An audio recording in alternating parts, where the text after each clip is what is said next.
तो जो भगवान की सुनता है, जो भगवान के साथ रहता है, भगवान उसकी हर समस्या का समाधान करते हैं। आपने राज्यपाल को सुना, लेकिन इसके साथ ही हमारे साथ इस वक्त जोड़ रही है शुभी उर्फ सुल्ताना। जी हाँ, शुभी वही महिला हैं जो उस वक्त सुर्खियों में आई जब धीरेन्द्र कृष्ण शास्त्री के दिव्य दरबार में उन्होंने सनातन धर्म स्वीकार करने का ऐलान किया।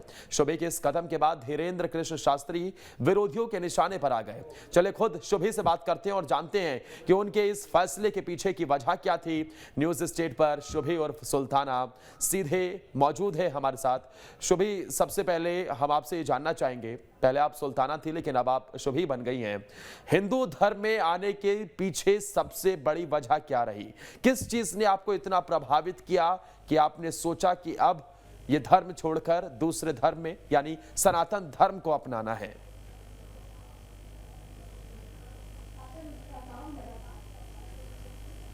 आस्था। आस्था, क्योंकि जिसमें आस्था रहेगा इंसान उसी को ही करेगा ना। मुझे आस्था थी इसलिए मैं आ गई। तो सनातन धर्म में कैसे आपकी ये आस्था जागृत हुई? क्योंकि अगर ग्रंथों की बात कर ली जाए, तमाम चीज़ों की बात कर ली जाए, विधि विधान की बात कर ली जाए, तो हर दूसरे धर्म में भिन्न भिन्न चीज़ें होती हैं। तो ना सनातन धर्म में आपकी आस्था कैसे जागृत हुई? कैसे आप इस दिशा में यहाँ आपकी आस्था बढ़ती चली गई?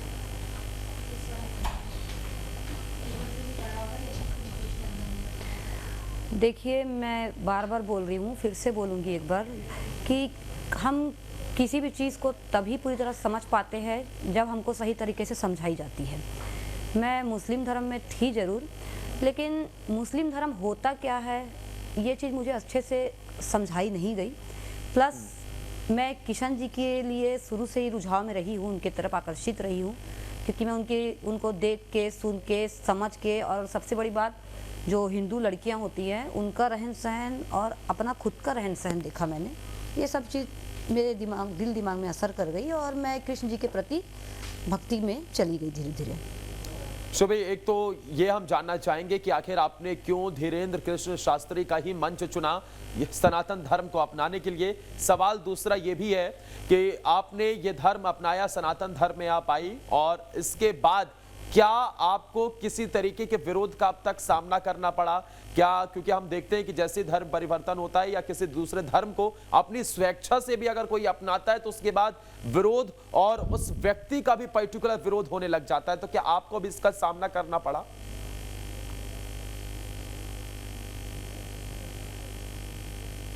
नहीं, मुझे अभी तक के किसी तरह के किसी भी विरोध का सामना नहीं करना पड़ा है, और करना भी क्यों होगा, क्योंकि मैंने किसी भी धर्म को ये तो नहीं कहा कि मुस्लिम धर्म बुरा है। मैं आज भी बोल रही हूँ, हर धर्म अच्छा है अपनी जगह। मुस्लिम धर्म भी अच्छा है, हिंदू धर्म भी अच्छा है। ये तो आस्था की बात है कि तुम्हारे मन के अंदर किस धर्म के लिए आस्था है। तो मेरे मन में हिंदू धर्म की आस्था थी तो मैंने हिंदू धर्म को चुना। ये तो आस्था की बात है। मैंने बुराई तो नहीं की धर्म की कि वो धर्म बुरा है, कि नमाज पढ़ना गलत बात है। मैं तो कहती हूँ पढ़ने वालों जो 2 टाइम पढ़ रहे हो वो 5 टाइम पढ़ो, अच्छे से ईमान अपना रखो, कोई दिक्कत नहीं है। अपने अपने धर्म का पालन सबको ही करो, अच्छे से करो। मुस्लिम धर्म भी बहुत अच्छा है, सबके अपने अपने नियम होते हैं। बस ये है कि मेरे को उसके रहन सहन अच्छे नहीं लगे और मेरी आस्था उसमें नहीं थी, तो मैंने हिंदू धर्म को चुना, बस क्योंकि मुझे हिंदू धर्म में आस्था थी। मेरा दूसरा सवाल, क्या वजह रही कि आपने पंडित धीरेन्द्र कृष्ण शास्त्री का ही मंच चुना? शुभी।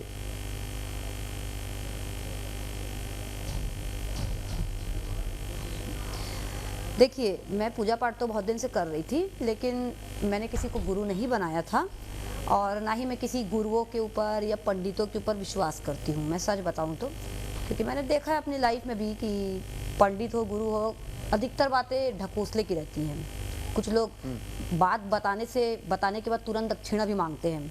और मेरे भैया जिनकी आप बात कर रहे हो, बागेश्वर वाले, वो कभी दक्षिणा नहीं लेते। उनकी सबसे अच्छी खूबी ये है कि वो दक्षिणा नहीं लेते हैं और समाज कल्याण करते हैं। और दूसरी चीज़ ये है कि उनके ऊपर साक्षात बागेश्वर धाम वाले जो हनुमान जी है उनका आशीर्वाद है, और वो सिर्फ एक मात्र माध्यम है। मैं ये नहीं कहती कि मेरे भाई जो है चमत्कारी पुरुष है, दिव्य पुरुष है, वो कुछ नहीं है। वो आम इंसान है, जैसे आप हो, मैं हूँ, सब है, वो हमारी तरह जीते हैं, खाते हैं, सारे काम उनके नॉर्मली है जो दैनिक रोज सभी करते हैं दिनचर्या में। बस ये है कि वो एक माध्यम है, और उनका जो, मैं उनको कभी मिली नहीं, बागेश्वर धाम में आज तक गई नहीं, ना मैंने उनको कभी लाइव देखा। मैं सिर्फ उनको यूट्यूब और फेसबुक में फॉलो अप कर रही थी और देखती थी उनके जो भी है। और अभी तक के मैंने एक चीज़ नहीं जानती हूँ कि जितने लोगों को भी उन्होंने कहा कि तुम्हारा ये दुख दूर होगा, तुम्हारी ये नौकरी लग जाएगी, तुम्हारी पत्नी आ जाएगी, तुम्हारी प्रेमिका से शादी हो जाएगी, जो भी उन्होंने जिसको भी बताया, अभी तक के अगर कोई एक व्यक्ति भी नहीं आया है कि जो ये बोले कि आपने ये कहा था लेकिन मेरा ये काम नहीं हुआ। कहने का मतलब उन्होंने जो भी कहा वो सारे काम हुए हैं। क्या तो शुभी, एक ये भी है विश्वास का कारण। सुल्ताना और से दूसरा नया कारण नाम ये आपको कि शुभी मैंने- मिला, क्या नई पहचान भी इसी के साथ दूसरा आपको कारण मिली ये है? भी है कि जी जी क्या नई पहचान, यही है कि कल तक मुझे कोई जानता नहीं था। बहुत लोग मेरे को गलत भी बोलते थे कि ये कास्ट की है, या ये डाइवोर्सी है, तो ये ऐसी होगी, ये वैसी होगी, ये चालू होगी, ये फसाती होगी।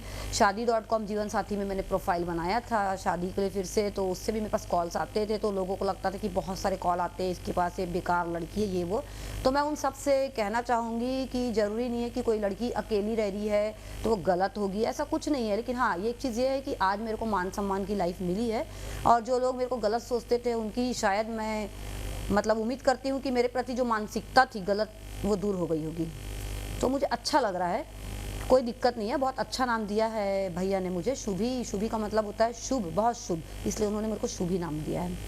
मुझे खुशी है और इस बात की कोई दुख नहीं है। परिवार वालों की तरफ से क्या एक्सेप्टेंस हुई? परिवार वालों को जब इस बारे में आपने जानकारी दिया, उन्हें पता चला कि अब उनकी सुल्ताना शुभी हो गई है, सुल्ताना नहीं रह गई, तो उनकी तरफ से क्या कहा गया?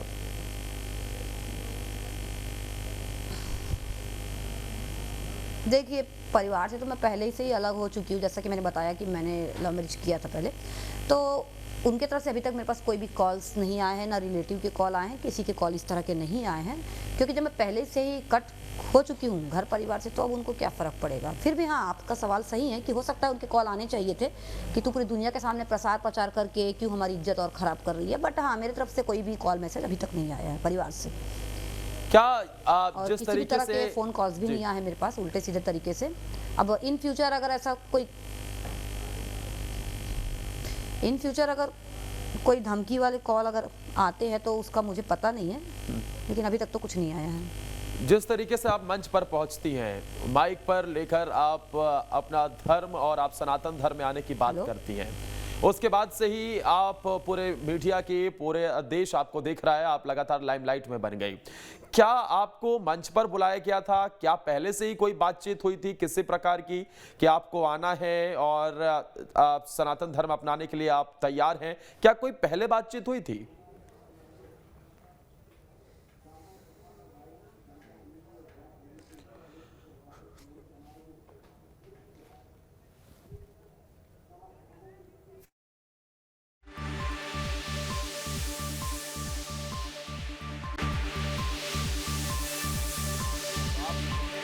न्यूज़ स्टेट पर शुभी सुल्ताना उर्फ शुभी को लगातार सुन रहे हैं। वो हमारे साथ बनी हुई हैं और हर सवालों का जवाब दे रही हैं। शुभी, ये तस्वीर हम अपने दर्शकों को दिखा रहे हैं, लेकिन इन तस्वीरों के पीछे अब कई तरीके के सवाल खड़े हो रहे हैं। जहां आप मंच पर जाती हैं और आप सनातन धर्म अपनाती हुई नजर आती हैं, पंडित धीरेन्द्र कृष्ण शास्त्री वहां आपको सनातन धर्म अपनाते हुए नजर आते हैं और आपसे कुछ बातें करते हैं। क्या इसके पीछे की कोई स्टोरी है? क्या पहले आपसे कहा गया था या एकाएक ये सारी चीजें हुई, एकाएक आपके मन में आया, आप मंच की तरफ जाती हैं?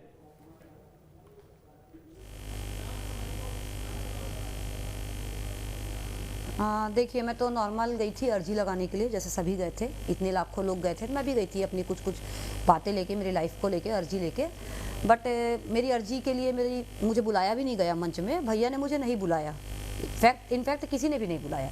लेकिन हाँ, वहाँ पर एक पुलिस कर्मचारी थे, उनको मैंने बात में बताया कि मैं मुस्लिम समाज से हूँ और मैं पूजा पाठ अच्छे से करती हूँ और ठाकुर जी की बहुत बड़ी भक्त हूँ करके। तो उन्होंने समिति के किसी सदस्य को बताया और उनके समिति के सदस्य के साथ ही मैं मंच में गई और फिर वहाँ जाने के बाद में भैया के कानों में ये बात गई कि हाँ, एक लड़की है इस नाम की और ये पूजा पाठ करती है और सामने आना चाहती है। तो पंडित धीरेन्द्र कृष्ण शास्त्री वो आपके भैया हैं और अब जब भैया की बात हो रही है तो इस वक्त कई तरीके के सवाल भी उठ रहे हैं। हाँ जी। तो एक पंडित धीरेन्द्र कृष्ण शास्त्री की बहन के रूप में मैं आपसे जानना चाहूंगा कि जब एक भाई के ऊपर लगातार अब सवाल उठ रहे हैं, जब उनके चमत्कारों को लेकर बात होती है, जो उनके भाषण है, जो उनकी बयानबाजियां हैं, जो उनके शब्द हैं, उसे लेकर सवाल खड़े होते हैं, तो एक बहन क्या कहना चाहेगी लगातार, क्योंकि उन पर आरोप लग रहे हैं लोगों को बरगलाने के और जिस तरीके से चमत्कार के नाम पर अंधविश्वास फैलाने के, क्या कहना चाहिए?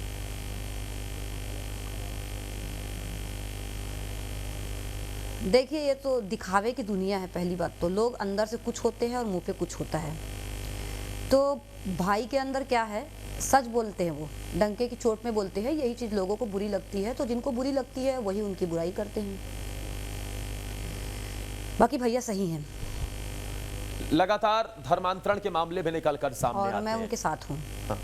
एक तरफ इस तरीके के केस निकलकर सामने आते हैं जब हम देखते हैं कि जबरन किसी कोई वहां पर लालच देकर, किसी प्रकार का लोभ देकर एक धर्म से दूसरे धर्म में परिवर्तित करवाया जाता है, जिसका विरोध लगातार पंडित धीरेन्द्र कृष्ण शास्त्री कर रहे हैं। दूसरी तरफ एक धर्म से आप दूसरी धर्म में आते हैं, अपनी स्वेच्छा से आते हैं, यह बात आप लगातार कह रही हैं, लेकिन सवाल उठ रहा है कि जब एक तरफ धर्मांतरण का विरोध है तो दूसरी तरफ एक धर्म से दूसरे धर्म में आपका आना क्या कहलाता है?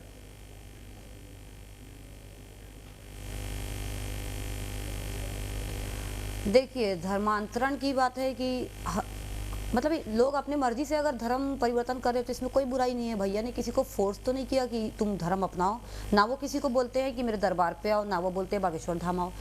जिसको भक्ति है, जिसको आस्था है, जिसको इच्छा है, जिसको रुचि है, वो आओ, अपनी इच्छा से आओ। वो किसी को नहीं बुलाते, वो नहीं कहते कि आप आओ मैं इलाज करूंगा, वो कभी नहीं बोलते कि मैं इलाज करूंगा। वो यही कहते हैं कि हनुमान जी की कृपा हो जाएगी और आप करिए। बस हनुमान जी के माध्यम है वो, इसीलिए उनकी जबान जो बोलती है वो हनुमान जी सुन लेते हैं। बस उन्होंने सिद्धि प्राप्त की है और कुछ नहीं है बात। और धर्म की बात है तो सब अपनी अपनी इच्छा से धर्म चेंज करने में कोई बुराई नहीं है। अगर कोई इच्छा से धर्म चेंज करने की भी दो वजह होते हैं कि एक वजह तो ये होती है कि कोई किसी धर्म में रहता है और उसको उसके धर्म में मान, सम्मान, प्यार, इज्जत, जो कि एक जानवर भी भूखा होता है इसका, वो नहीं मिलता, तो वो दूसरे धर्म में दूसरे धर्म की अच्छाई देख के, दूसरे धर्म के लोगों का रहन सहन, मान सम्मान देख के चला जाता है। और एक दूसरा रीजन ये भी होता है कि अपने धर्म में रह के उसको सिर्फ और सिर्फ दुख मिल रहा है, उसका काम बन ही नहीं रहा है, तब जाके वो दूसरे धर्म के ऊपर उसकी आस्था आती है कि मेरे धर्म में हूँ तो मेरा कुछ भी काम नहीं बन रहा है। जो दो वजह आपने बताई, आपके साथ इन दोनों में से कौन सी परिस्थिति रही? मेरा इस धर्म को मानने का तो हाँ जी, मेरे साथ तो पहले तो ये है कि मेरे धर्म में मेरे को बहुत भेदभाव का सामना करना पड़ा है घर में मेरे। और जो कन्या बोलते हैं तो पता ही ना, मेरे साथ में जो मेरी फ्रेंड लोग थी वो हिंदू थी, तो उनका रहन सहन, उनको कितना मान सम्मान मिलता है, फ्रीडम मिलता है, वो देखना और अपना देखना। तो ये भी एक चीज़ का फ़र्क है कि मेरे दिल दिमाग में एक मानसिक बैठते चला गया। और फिर कृष्ण जी की जो लीलाएं देखती सुनती थी कि वो सबका मदद करते हैं, हर कास्ट के लोगों को दिल से लगाते हैं, वो ऊंच नीच का भेदभाव नहीं करते हैं, है ना, किसी के साथ भी खाना वाना खा लेते हैं बैठ के और सबका हेल्प करते हैं। तो ये सब चीज़ देख सुन के फिर मैं कृष्ण की तरफ खिंचाती चली गई। कृष्ण भगवान की तरफ आप लगातार आगे बढ़ती रही, उनकी आस्था में आप डूबती रही, लेकिन दूसरी तरफ बागेश्वर बाबा के, बागेश्वर धाम के पीठाधीश्वर पंडित धीरेन्द्र कृष्ण शास्त्री, जो कि हनुमान जी के भक्त हैं, जो कि हनुमान जी के सेवक खुद को कहते हैं, और वो हनुमान जी की कृपा से ही लोगों के दुख हरने का दावा करते हैं। सवाल ये है कि आपको पंडित धीरेन्द्र कृष्ण शास्त्री में कौन सी वो खूबियां दिखी, क्या खूबियां दिखी जो ये एक रिश्ता तक आप दोनों के बीच में ये बन गया है बहन भाई का?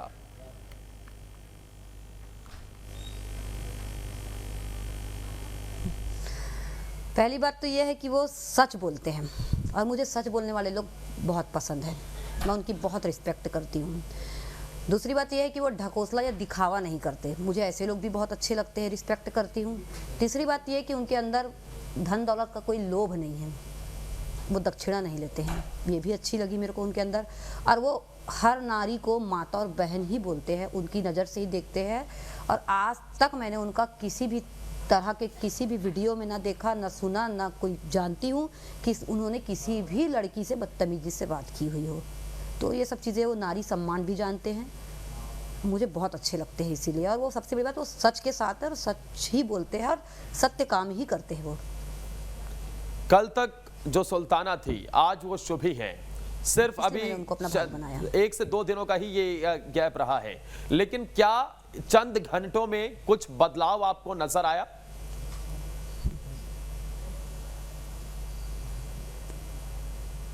बदलाव क्या, बदलाव यही है, कहीं भी जाती हूँ तो लोग चेहरा को देखने यही है उनकी बहन, यही है, ऐसा सब बोलते हैं। अब यहाँ से आगे का सफर पूजा आपका पाठ तो क्या वही है रहेगा? जो कल क्या था, आज आपकी भी है। बस ये ख्वाहिशें है कि मैंने हैं, क्या आपकी बागेश्वर मंजिल धाम है? मन- और शुभी, जब आप सुल्ताना से शुभी बनी हैं, तो अब आगे- सनातन धर्म को लेकर आगे आपका क्या अब आगे रुख रहेगा?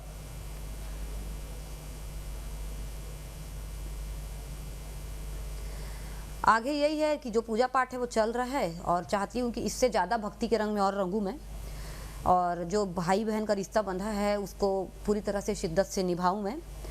और एक अच्छी जॉब की तलाश में हूँ, क्योंकि मेरी जॉब चली गई है।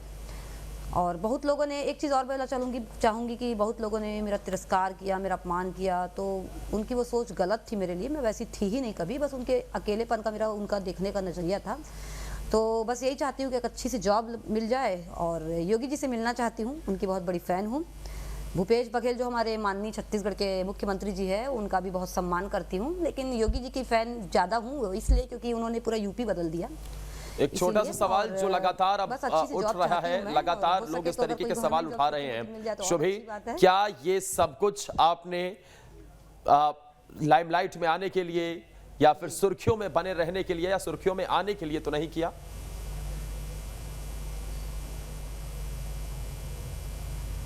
नहीं, मैंने सुर्खियों में आने के लिए नहीं किया है, मेरा जो दिल बोला मैंने वो किया है। ठीक और है, मेरा बहुत जो बहुत दिल शुक्रिया बोलता है वो शुभी मैं आपका करती हूँ हमारे साथ जुड़ने और के करती लिए। रहूंगी। सुल्ताना सुर्खियों और में आऊं शुभी, या ना आऊं, मुझे जो कल तक सुल्ताना थी, आज वो शुभी हैं, जिन्होंने पंडित धीरेन्द्र कृष्ण शास्त्री के मन से सनातन धर्म को स्वीकारा है